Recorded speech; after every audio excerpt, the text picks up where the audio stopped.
This is Nightline and I'm Zahir, Kelvin Abdullah. The top stories: hot weather phenomenon, cloud seeding operations to begin in Kedah and Perak on Monday.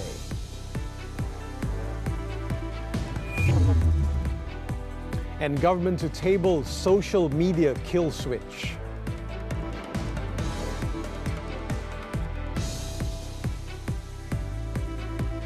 Malaysia has sent a letter of application to join Brics to Russia, which is the chairman of the intergovernmental organization.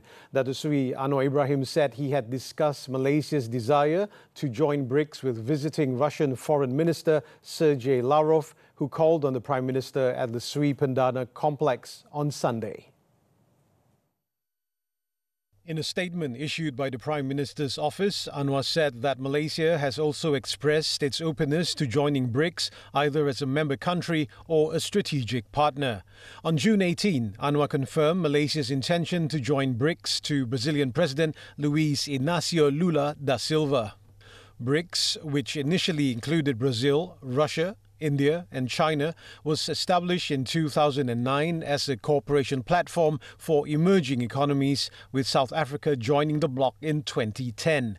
The bloc now has been expanded to include Iran, Egypt, Ethiopia and the United Arab Emirates.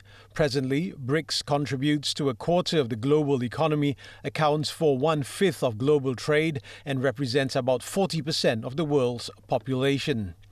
During the nearly hour-long meeting, Anwar and Lavrov also discussed strengthening Malaysia-Russia relations and expanding cooperation in various sectors, including trade, investment, security, defense, higher education, science and technology, tourism and culture. The current situation in Palestine was also discussed, with Malaysia emphasizing the urgent need for a permanent ceasefire and rapid humanitarian aid in Gaza, as well as Palestine's acceptance as a full member of the United Nations. Meanwhile, Lavrov stated that Russia welcomes Malaysia's intention to join Brics and will help promote this interest. The Russian foreign minister, who was on a 2-day visit to Malaysia, also said that both countries intend to increase the volume of mutual trade. In May, Malaysia and Russia signed an updated agreement to avoid a double taxation. This agreement, which will soon come into force, is expected to boost investment cooperation between the two nations. The government will carry out cloud seeding operations in Perak and Kedah for 3 consecutive days starting Monday. Deputy Prime Minister Datuk Seri Zahir Hamidi said the measure is being taken to mitigate the impact of the hot weather phenomenon and the southwest monsoon, which is expected to continue until the end of September. According to Zahir, who is also the National Disaster Committee chairman, the cloud seeding operations are being carried out following a request from the Muda Agricultural Development Authority, the Korean Integrated Agricultural Development Area and the Kedah State Water Resources Board. In a statement on Sunday, he added that the operations will be coordinated by the National Disaster Management Agency, the Agriculture and Food Security Ministry, the Malaysian Meteorological Department, Met Malaysia, and the Royal Malaysian Air Force. This follows the forecast made by Met Malaysia, which predicts low rainfall in Kedah and Perak until September. The move is needed to increase the water level at the Bukit Merah Dam in Perak and the Muda Dam in Kedah. Currently, water from the Muda Dam is being channeled to the Pedu Dam in Kedah to meet domestic, industrial and paddy irrigation needs, while the paddy fields in Korean receive water from the Bukit Merah Dam. The lack of rainfall will cause water reservoirs to continue to decline, which will be insufficient to meet long-term needs. On another matter, Zahid said that the government will ban any social media and online messaging platforms that refuse to comply to the newly announced licensing requirement. He added that this was necessary to address the rising cases of cybercrimes, including the use of fake accounts on social media to carry out scams, cyberbullying and spread misinformation. Apa yang takut? Kalau social media digunakan dengan menyatakan kebenaran, ya, dan memperkenalkan identiti yang sebenar, ya. Banyak negara-negara yang tidak menggunakan saluran media yang ada sekarang. The Malaysian Communications and Multimedia Commission, MCMC, in a statement on Saturday, said social media and online messaging platforms with at least 8 million users in Malaysia must apply for a license from the government. This measure will take effect on January 1st next year as part of a new regulatory framework introduced starting August 1st to ensure a safer online ecosystem for the people. Failure to obtain a license after the effective date would be an offence. And appropriate legal action can be taken under the Communications and Multimedia Act.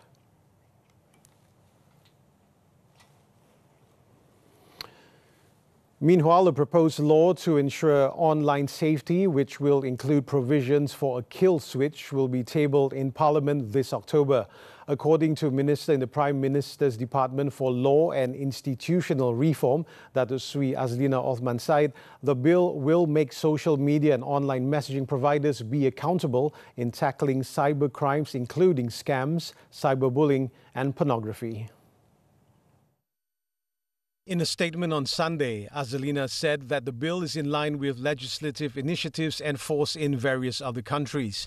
She added that the government is also studying proposals to amend the penal code to classify and define cyberbullying offences, as well as related amendments to the Criminal Procedure Code to ensure the provisions for cyberbullying crimes could be enforced.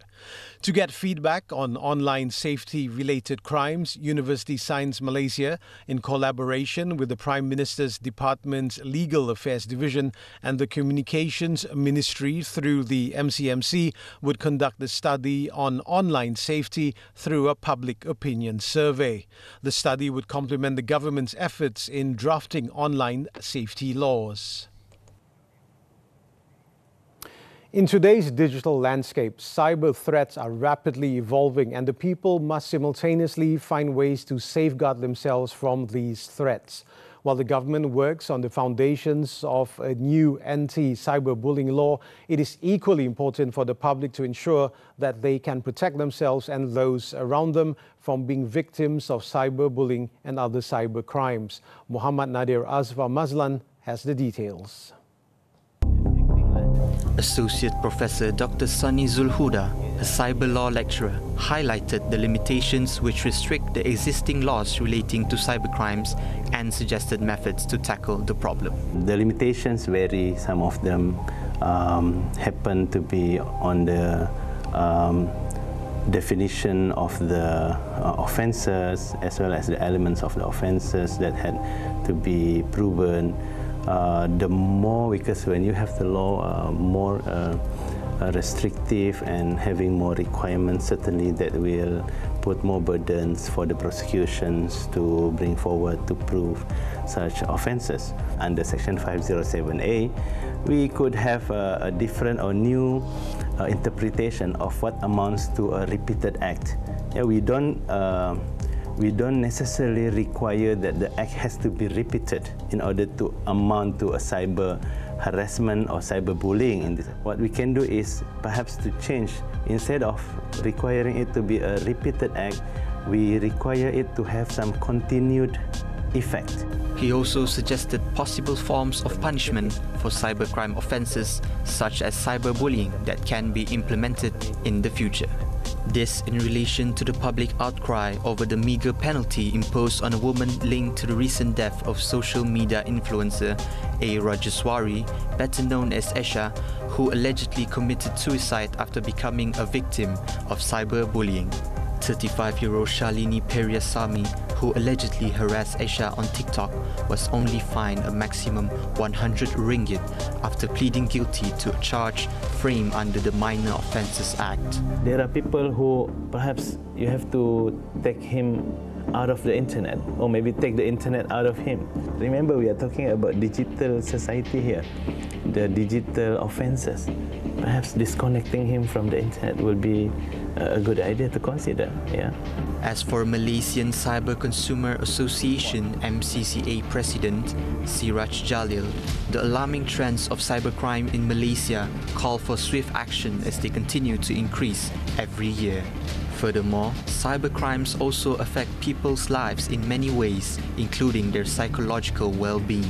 Basically, we can understand that all cybercrime related can harm our psychology. So when the psychological distress happen among our society, it also can harm mental health. And this thing become worse because mental health will contribute like suicide.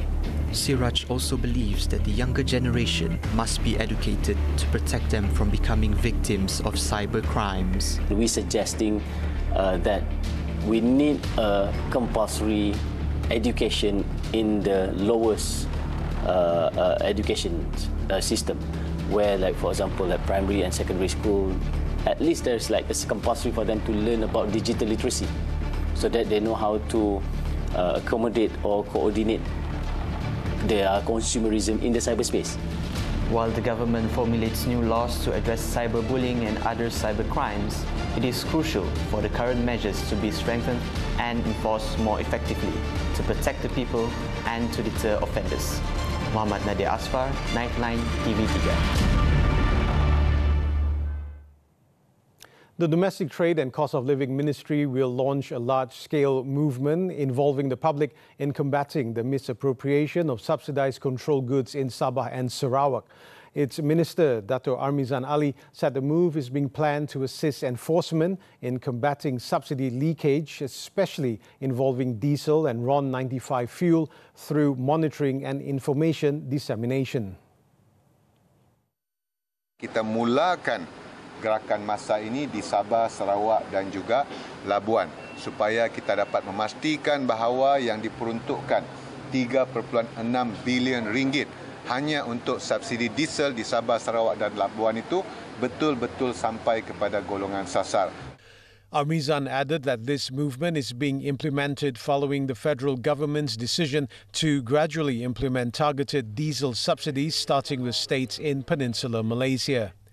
He also said the key factor behind the federal government's decision to continue the diesel subsidy in Sabah, Sarawak and Labuan was the high dependency of its consumers on diesel-powered vehicles.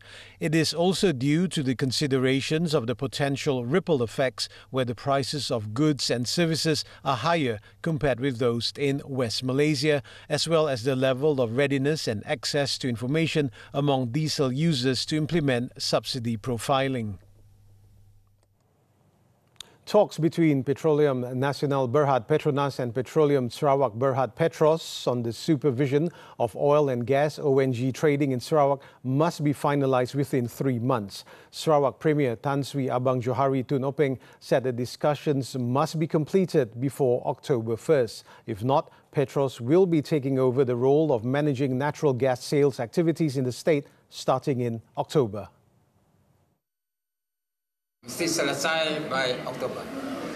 Kalau tidak, kita akan jalankan kewasilan. Just like any other. Yang lain semua sudah sign. PTEP sudah bersetuju, Mudalala sudah bersetuju, dan kita ada Shell kita setuju. Sekarang ini Exxon pun nak datang ke Sarawak. It has been reported that Petronas is in discussions with Petros as well as the Sarawak and federal government to achieve a joint resolution on gas distribution in Sarawak. Previously, the state government appointed Petros to supervise all gas trading activities in the state starting July 1st. However, Petronas have requested for the new arrangement to be deferred to avoid disruption of gas distribution to the Bintulu liquefied natural gas plant. Explosion risk shuts down Olympics Media Centre. News from the foreign front when we return.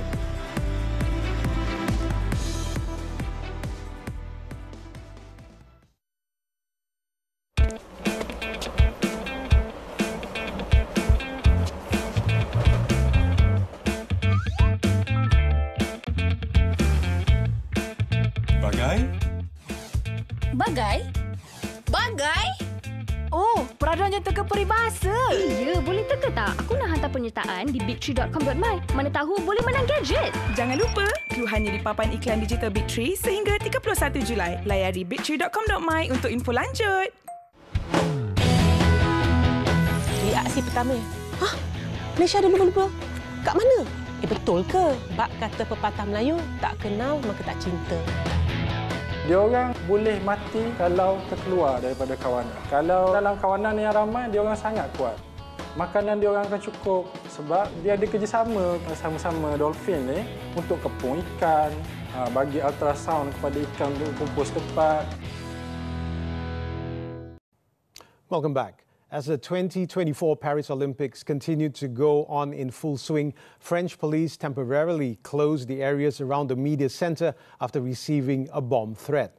Authorities on Saturday insisted that they had to take the measure as a safety precaution from the risk of explosion. Journalists and others were then quickly evacuated. Authorities eventually reopened the area to pedestrian traffic and access to and from the media center returned to normal.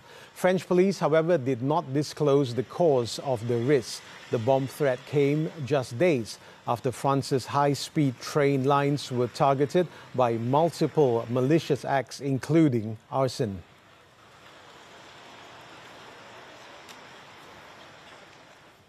Continued heavy rainfall from Tropical Storm Gaimi on Sunday triggered a landslide that killed 12 people in southern China, as well as caused flash floods in the northeast and railway disruptions elsewhere.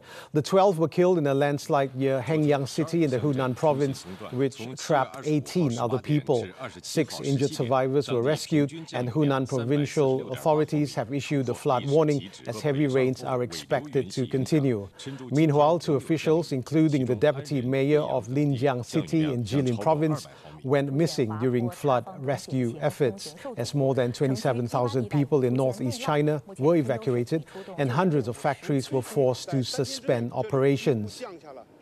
Cyclonic winds from Gaimi, which downgraded from a typhoon, had mostly dissipated by Sunday. However, many parts of China remain under alert for flooding risks caused by earlier rains.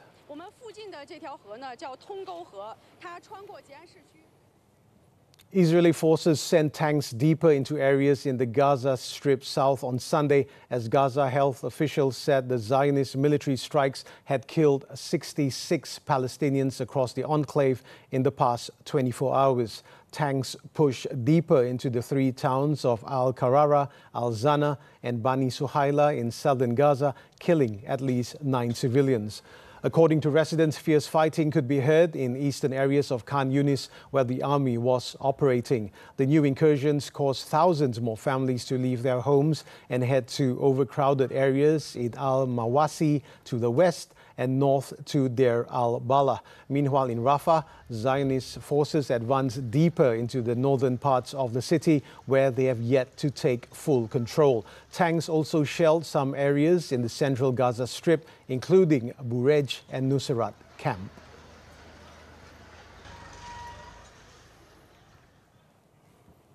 A Bangladeshi student group has vowed to resume protests that sparked a lethal police crackdown and nationwide unrest unless several of its leaders are released from custody on Sunday.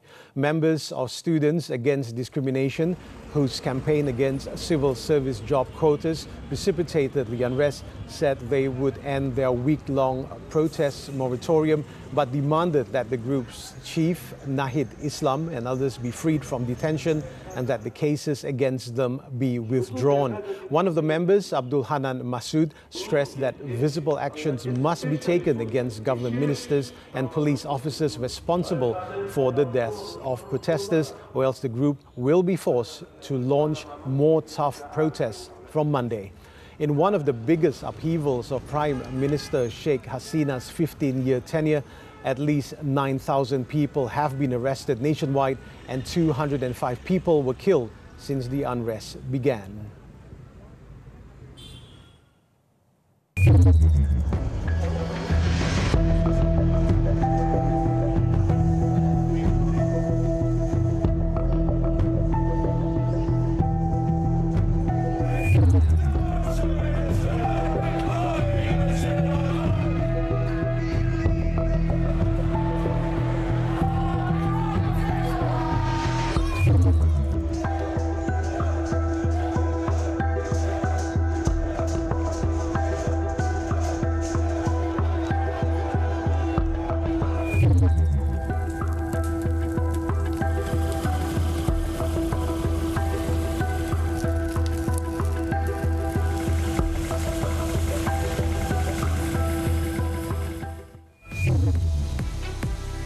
National badminton players show mettle with wins at the Paris Games. Sports when we come back.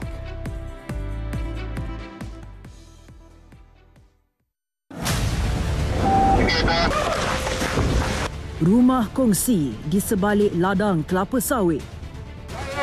Belakang. Adik-adik. Jalan kaki redah laluan haram. Kau masuk macam mana? Mandi tu Thailand. Thailand? Ya. Kau apa? Jalan darat? Jalan kaki. Saksikan 999 Selasa jam 9 malam di TV3 dan stream sekarang melalui Tonton.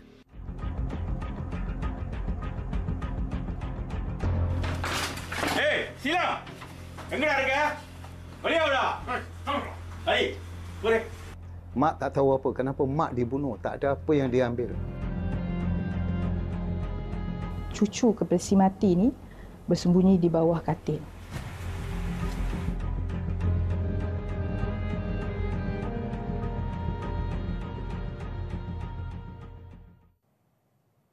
We're back with sports. The 2024 Paris Olympics. The national badminton contingent delivered another stellar performance on the second day of their gold quest on Sunday.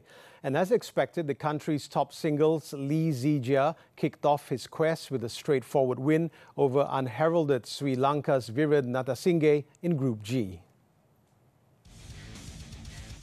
The world number 7 was barely challenged as he wrapped up his 21-14, 21-12 win against his world number 70 opponent in just 35 minutes. Zahir will have plenty of rest before his final group match against Pablo Abian on Wednesday. National top men's doubles pair Aaron Chia and So Woo-yik took a step closer to the quarterfinals as they claim a dominant 21-10, 21-15 win against Canada's Neil Yakura, Adam Dong in Group A. The world number 4 duo will wrap up their group campaign against world number 1 Liang Weikang Wang Chang of China on Monday. Meanwhile, national mixed pair Chen Tangji, To Iwei doubled the joy for the Malaysian contingent by becoming the second duo to reach the quarterfinals at the Paris Olympics. The world number 9 pair fended off a spirited challenge from American duo Vincent Chiu, Jenny Guy to win 21-15, 24-22. With the win, Tiangji, Iwei are assured of a top 2 finish regardless of the outcome of their final fixture on Monday. Earlier, national women's pair Pearly Tan and M. Tina put their Olympics campaign back on track by pulling off a sensational win over Japan's 2-time world champions Mayu Matsumoto, Wakana Nagahara. The duo outlasted Japan's world number 6 18-21, 21-15, 21-16 in 73 minutes to mark their first victory in the highly competitive Group A. Still on the Paris Olympics, men's football. Argentina bounced back from a controversial defeat to Morocco in their Group B opening game by beating Iraq 3-1 on Saturday. Argentina went ahead 14 minutes into the game in Lyon when Manchester City's Julian Alvarez laid the ball off for Thiago Almada to fire in. Iraq, however, drew level in the first half stoppage time as captain Ayman Hussein rose high to head home. Argentina went back ahead just after the hour mark through Luciano Gondu, who headed in an inviting cross while being unmarked. The third goal came 5 minutes from time as Ezequiel Fernandez of Boca Juniors curled in from range to secure the 3-1 victory and keep their campaign alive.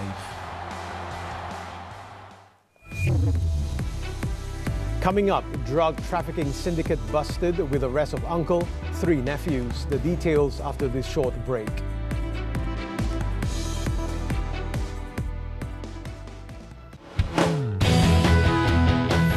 Aksi pertama. Hah? Malaysia ada lumba-lumba? Kat mana? Betul ke? Bak kata pepatah Melayu, tak kenal maka tak cinta. Diorang boleh mati kalau terkeluar daripada kawanan. Kalau dalam kawanan yang ramai, diorang sangat kuat. Makanan diorang akan cukup sebab dia ada kerjasama sama-sama dolphin ni untuk kepung ikan, bagi ultrasound kepada ikan untuk kumpul setempat. Menarik menarik sepanjang minggu. Kes orang hilang semakin membimbangkan. Apakah langkah perlu kita lakukan? Adakah HIV masih menjadi ancaman kepada masyarakat? Buli cyber, apakah kesannya terhadap mangsa? Minyak masih terpakai, inisiatif yang penting untuk menjaga ekosistem. Soal wang membincangkan kos pengurusan jenazah. MHI setiap Isnin hingga Jumaat 9.30 pagi eksklusif di TV3. Juga stream melalui Tonton. Welcome back. In Selangor, a massive fire broke out and engulfed 3 furniture factories in Kampung Baru, Sungai Buloh at about noon on Sunday. Fortunately, there were no casualties. State Fire and Rescue Department Assistant Director of Operations Ahmad Mukhlis Mokhtar said a distress call was received at 12:20 p.m. and 67 firefighters from 9 fire stations were immediately deployed to the scene. One of the factories was fully destroyed, while the remaining 2 factories were 60% damaged. The cause of the fire has yet been determined. The amount of losses are also under investigation.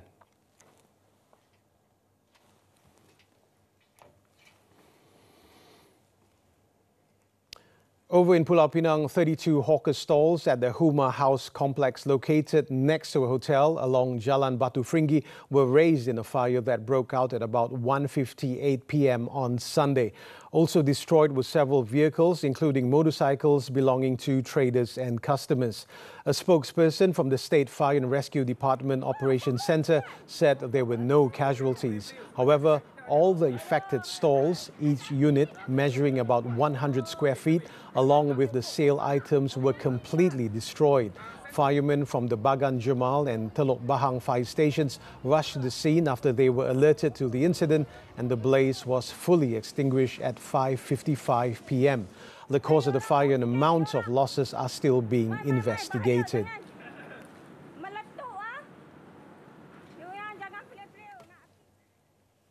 In Johor, police have busted a drug trafficking syndicate known as Geng Potek with the arrest of a 40-year-old man and his 3 nephews. They were among 8 people arrested during an early morning raid by Kota Tinggi Police on Wednesday. Those detained in the 3:40 a.m. operation comprise 7 men and a woman aged between 19 to 51. The woman is believed to be the girlfriend of the 40-year-old man, who is also the syndicate's leader. Kota Tinggi Police Chief Superintendent Hussein Zamora said police also seized various types of drugs, packaging equipment, vehicles and cash worth over 84,000 ringgit during the raid.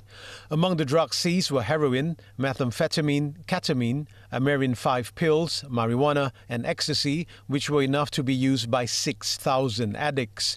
It is believed that the syndicate was active since May and repackaged the drugs at an abandoned hut at the mouth of Sungai Papan before distributing them. Further checks revealed that 7 of the suspects tested positive for drugs and 5 have drug-related criminal records. The suspects have been remanded until Tuesday to assist in investigations under the Dangerous Drugs Act.